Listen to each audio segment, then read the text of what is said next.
మోహన్ బాబు గారు సార్ చెప్పండి.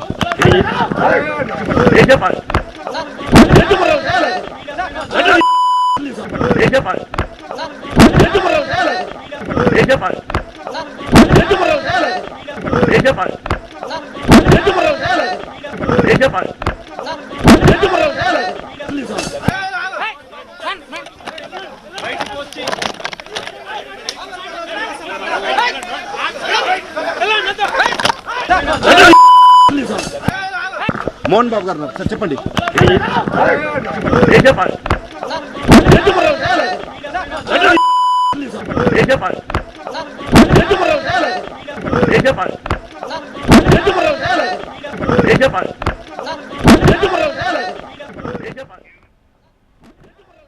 డెబ్బై 78 సంవత్సరాల వ్యక్తి మోహన్ బాబు.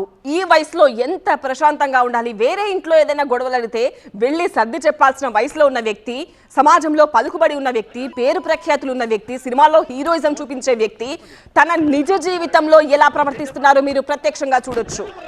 ఏ మాత్రం విచక్షణ లేకుండా, ఏ మాత్రం సంస్కారం లేకుండా TV9 పైన తన రౌడీయిజాన్ని ఎలా చూపిస్తున్నారో మోహన్ బాబు మనకు కనిపిస్తోంది. అసలు ఈ ఘటన జరిగిన నేపథ్యం ఒక్కసారి మనం పరిశీలిస్తే కనుక, ఇవాళ మంచు మనోజ్ తన భార్య మౌనికతో కలిసి కారులో జల్పల్లిలోని మోహన్ బాబు నివాసానికి వెళ్లారు. గేట్ అంతా కూడా క్లోజ్ అయిపోయింది. మంచు మనోజ్ దిగి అక్కడున్న లోపలున్న సెక్యూరిటీ సిబ్బందిని పిలిచారు. గేట్ ఓపెన్ చేయండి సెక్యూరిటీ అని. అక్కడి నుంచి రెస్పాన్స్ రాలేదు. కాస్త గట్టిగా పిలిచారు, అయినా కూడా ఎవరు ఆ లోపల నుంచి గేట్ తీయని పరిస్థితి. ఆవేశంగా అరిచారు. తన పాప లోపలుంది, సెక్యూరిటీ గేట్ తీయండి అని గట్టిగా అరిచినా కూడా ఎవరు లోపల నుంచి బయటికి రాకపోవడంతో మంచు మనోజ్ తో పాటు ఉన్న ప్రైవేట్ సెక్యూరిటీ కావచ్చు, అతని బౌన్సర్స్ కావచ్చు, ఒక్కసారిగా ఆ గేట్ ను బద్దలు కొట్టుకుని లోపలికి వెళ్లిపోయారు. అక్కడ ఏదో జరుగుతోంది, పరిస్థితి ఉద్రిక్తంగా మారుతోంది అన్న సమాచారం నేపథ్యంలో కొంతమంది మీడియా ప్రతినిధులంతా కూడా అక్కడ ఆ సీన్ కవర్ చేయడానికి వెళ్లారు. అందులో TV9 కూడా ఉంది. ఆ మంచు మనోజ్ తో పాటుగా లోపలికి వెళ్లారు. మంచు మనోజ్ గేట్ బద్దలు కొట్టుకుని లోపలికి వెళ్ళిన తర్వాత అతనితో పాటే మీడియా కూడా లోపలికి వెళ్ళింది. అసలు లోపల ఏం జరుగుతోంది అని తెలుసుకునే ప్రయత్నం మీడియా చేసింది.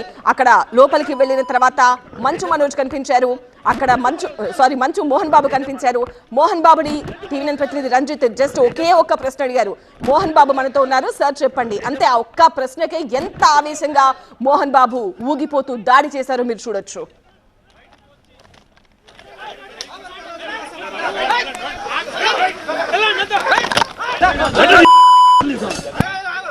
మోహన్ బాబు గారు సార్ చెప్పండి.